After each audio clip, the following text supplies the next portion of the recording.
informações do boletim de ocorrência do desaparecimento. A gente vai tirar as dúvidas sobre esse assunto aqui agora no nosso programa. Tiago Bruno, muito bom dia, seja bem-vindo.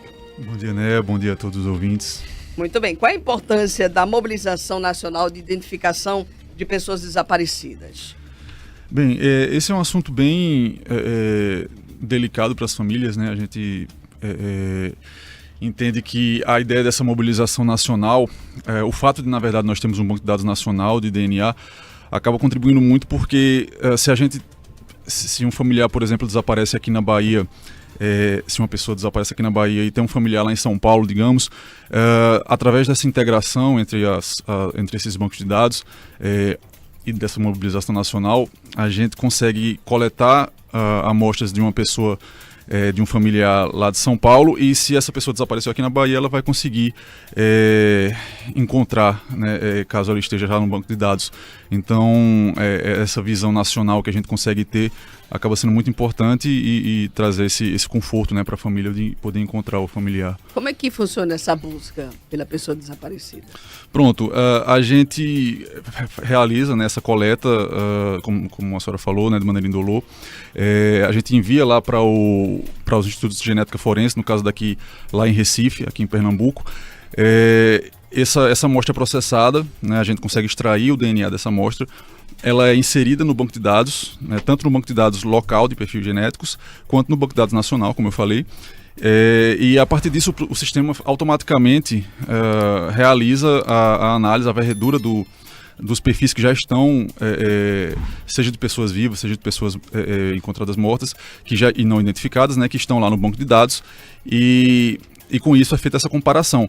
A partir do momento que o sistema consegue um resultado positivo, ele dá esse indicativo, e aí os peritos criminais responsáveis naquele estado vão elaborar um laudo pericial indicando, né, essa similaridade, e em seguida vão informar, né, tanto ao instituto que realizou a coleta, no caso da gente aqui, por exemplo, da Polícia Científica, quanto à delegacia responsável pela investigação desse caso em específico. Karen. E no caso, como é que está essa questão dessa integração de banco de dados, né? E também esse trabalho conjunto realizado pelas forças policiais em todo o país? Pronto. Essa integração já existe há um bom tempo, a gente já tem conseguido bons resultados. Essa não é a primeira campanha. Inclusive, até queria salientar que Pernambuco está em segundo lugar na última estatística, né, em relação a pessoas encontradas dessa forma. Como eu falei, essa integração feita pelo Ministério da Justiça, né, pela Polícia Federal, que também tem seu próprio banco de dados, acabou contribuindo muito, e a integração da Polícia Científica com a Polícia Civil também, né, porque naturalmente esse não é o único meio, né, a gente tem outros meios para encontrar as pessoas desaparecidas, mas a gente visualiza que essa questão do DNA é algo muito importante e muito valioso, né. E aí uma observação também que eu queria fazer em relação se possível, mais de um familiar estar lá realizando a coleta, porque na hora que a gente vai alimentar esse banco de dados, quando nós temos, primeiro, de preferência, parentes de primeiro grau, então o ideal é que sejam os pais ou que sejam filhos, irmãos também podem, tem perfis interessantes para isso, mas até parentes um pouco mais distantes, os avós, os netos, algum primo, só que quanto mais distante a gente vai precisar de mais pessoas para colocar nesse banco de dados, e assim a gente conseguir um resultado mais robusto, né, para o banco de dados conseguir um valor específico que é calculado lá internamente, e considerar que aquele resultado é um resultado positivo, né, e confiável. Atualmente em Pernambuco, né, quantos casos de pessoas desaparecidas estão com investigação em curso? Há dados aqui também relativos ao Vale do São Francisco?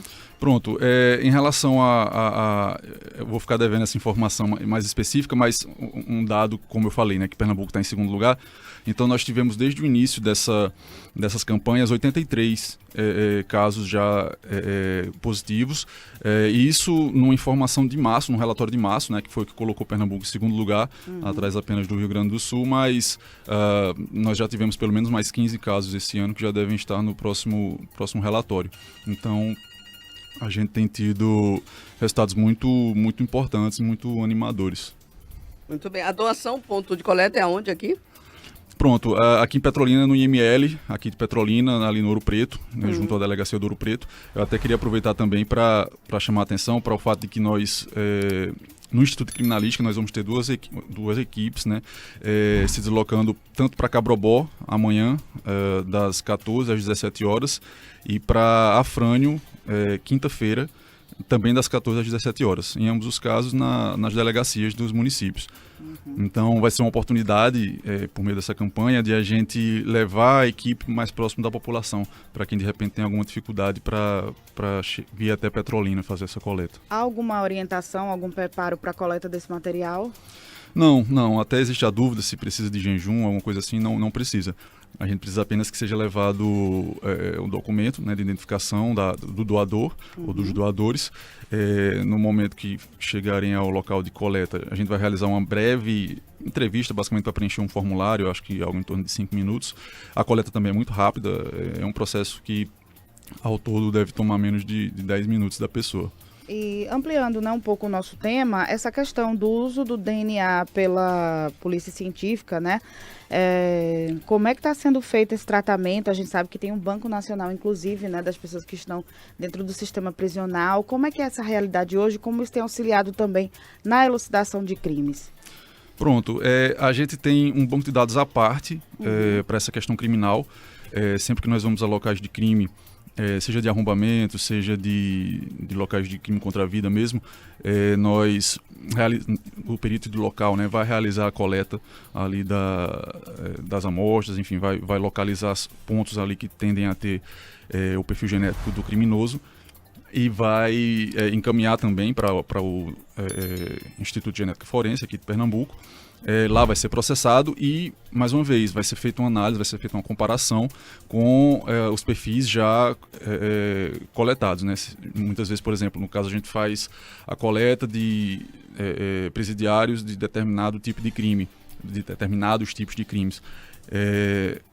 E assim que é colocada essa nova amostra no banco de dados de um local, por exemplo, em que houve um arrombamento, o banco de dados já vai fazer essa comparação para analisar se existe um match, que a gente chama, né, um resultado positivo nessa comparação. Então isso acaba sendo muito importante, é uma ferramenta muito valiosa, porque a gente tem também a análise papiloscópica, né, que é muito importante, que são as impressões digitais, mas normalmente a questão da impressão digital, ela pode se desgastar um pouquinho ali no momento, ela pode estar um pouco borrada, enfim, dentre outras situações. Enfim, é um caminho a mais, né, muito importante. E o DNA vem trazer também essa outra possibilidade de a gente conseguir esse material lá no local.